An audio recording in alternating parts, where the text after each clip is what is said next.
Okay, way late to the party, but I'm gonna do it. Episodes 1 through 98 will be done retroactively and in depth, while an initial basic review will keep taking place from here on out. Episode 99, Krillin's a cool dumbass.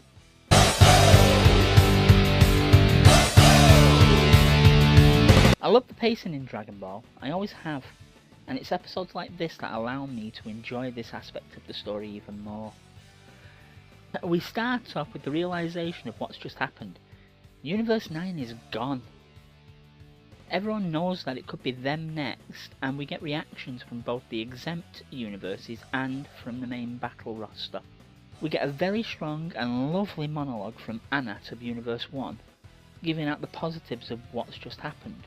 Goku having convinced the Omni King to actually do this tournament has allowed at least one universe to actually survive. And in all honesty, we need to see more of this.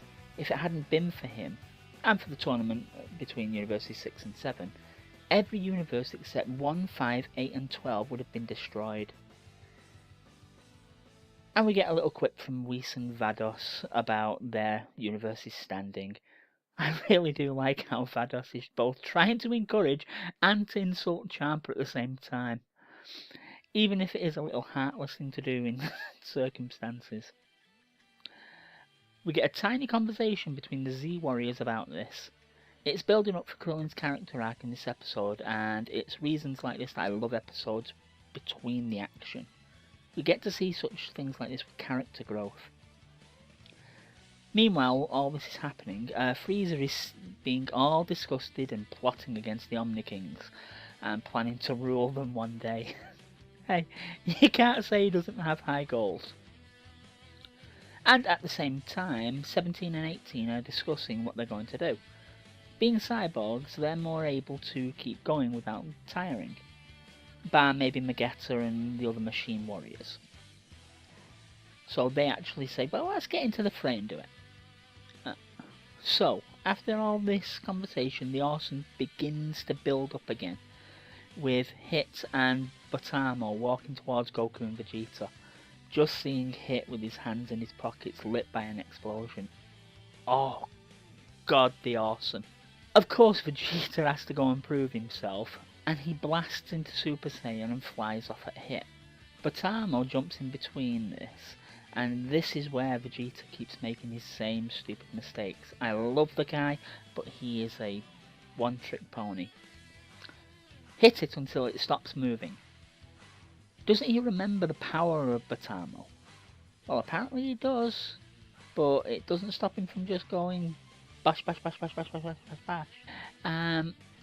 Apparently Botamo is very elastic, and Vegeta ties his arms up into a bow and tries to throw him off the edge of the ring. It's things like this. Oh god, Toriyama's, funny style. Magetta then comes to the rescue, and the duo teams up against Vegeta in what they've dubbed themselves as Botamagetta. And seeing a Tin Man with a big, crazy looking Winnie the Pooh on his shoulders. It's brilliant.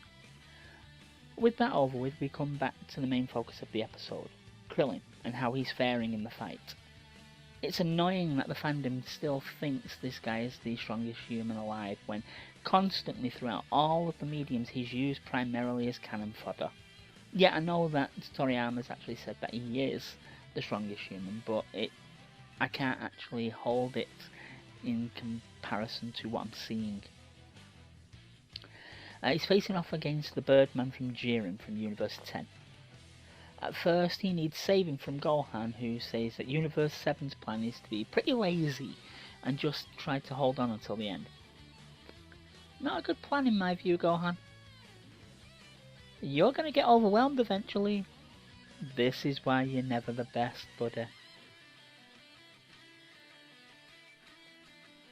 While this has been going on, 18 has been fighting off against the guy from Universe 4, Shorsa.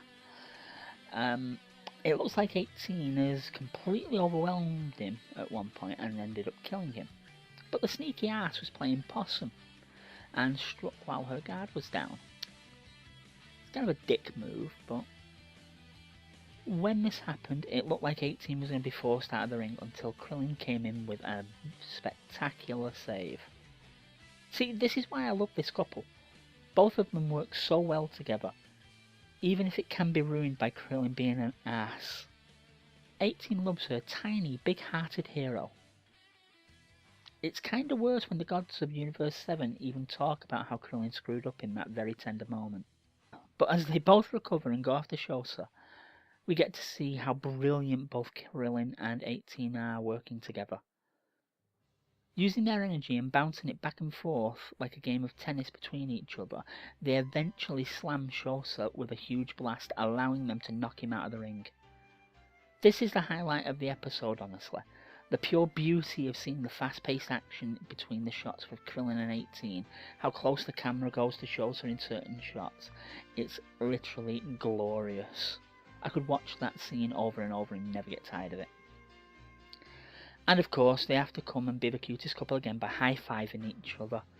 God, this couple is the bloody best. But they can't hold out for long as Universe 4's Majora attacks. Krillin tries his solar flare times 100, but nothing happens. Turns out Majora's blind and can only detect people by their smell. I thought they might be doing a sort of callback to Bacterium from the original Dragon Ball, and in a way they sort of did. Krillin not having a nose seems to allow his clothes to actually stink up real good, because he throws his shoe at Majora and it fully incapacitates him, allowing Krillin to use a full power Kamehameha to knock the guy out of the ring as well. Everything seems to be coming up roses, pun intended, for Krillin, but his clothing does cost him as Frost attacks him from behind and knocks him out of the ring. So Universe 7 have lost their first member. Anyone who thought it would be Roshi, well, told you so. All in all, this episode of Super was a healthy balance of action and exposition. We've learnt more about certain characters, we've learnt how they react, we've learnt what's coming up, and we got to see what is personally, I think, the best part of the episode. Rumshi hitting Jiren with his trunk. That is so freaking adorably funny, and to do it while he's insulting him too. That's just brilliant.